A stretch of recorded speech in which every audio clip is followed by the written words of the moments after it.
आदरणीय रामनाथ जराड साहेबांचा थोडक्यात परिचय असा, ते संगमनेरमध्ये आश्वी या गावामधले निवासी आहेत. बरोबर. स्वतः शेती पण करतात, पण त्याच्याबरोबर एक गाजलेले कलमवीर आहेत.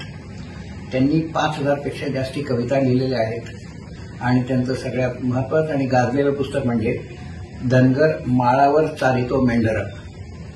हे पुस्तक त्यांनी अनेक वर्षापूर्वी लिहिलं होतं. याच्या अनेक ठिकाणी प्रति लोकांनी विकत घेऊन वाचलेले आहेत आणि एक चांगलं मार्गदर्शक असं ते पुस्तक आहे. याच्या व्यतिरिक्त त्यांनी सावता माळी यांच्यावरती एक ओव्यांच्या स्वरूपात प्रचंड मोठा ग्रंथ लिहिलेला आहे आणि त्यासाठी सुद्धा त्यांचं समाजामध्ये फार मोठ्या प्रमाणावर कौतुक झालेलं आहे. पत्रकार असल्याकारणाने अनेक लेख त्यांनी लिहिलेले आहेत आणि सामाजिक चळवळीमध्ये समाज जागृतीचं अतिशय महत्वाचं योगदान त्यांचं असल्याकारणाने भारत सरकारने त्यांचं टपाल तिकीट काही वर्षापूर्वी माय स्टॅम्प मालिकेमध्ये जाहीर केलं होतं.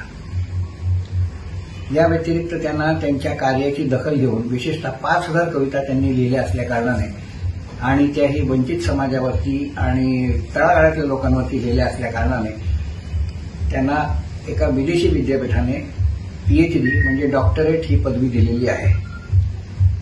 त्यांच्या कार्याचा प्रचंड मोठा गौरव जो आहे तो अनेक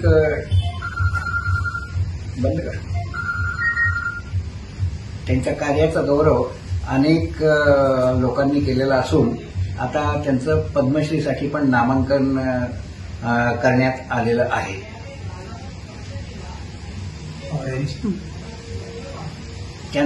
त्यांच्या कार्याचं कार्यगौरव विशेषांक त्यांचा जो आहे तो सुद्धा काही 2 वर्षापूर्वी काढला गेला होता आणि त्यांच्या कार्याची दखल आपल्या आमदारांनी, खासदारांनी तसंच राज्य सरकार आणखी केंद्र सरकारने पण घेतलेली आहे. आंतरराष्ट्रीय पातळीवरती ह्याची दखल नुकतीच घेण्यात आली आणि ते म्हणजे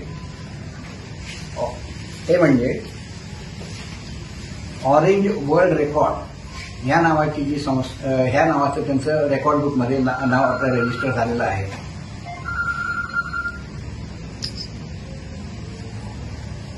ऑरेंज वर्ल्ड रेकॉर्डमध्ये जसं गिनीज बुक ऑफ वर्ल्ड रेकॉर्डमध्ये नाव रजिस्टर होतं तसं त्यांनी केलेल्या कार्याचा गौरव म्हणून ऑरेंज वर्ल्ड रेकॉर्ड बुकमध्ये त्यांचं नाव आता नुकतंच रजिस्टर झालेलं आहे आणि त्याचं सर्टिफिकेट मी त्यांना प्रदान करण्याचा मला एक महत्वाची संधी मिळाली आणि त्याबद्दल त्यांचं मी अभिनंदन पण केलेलं आहे.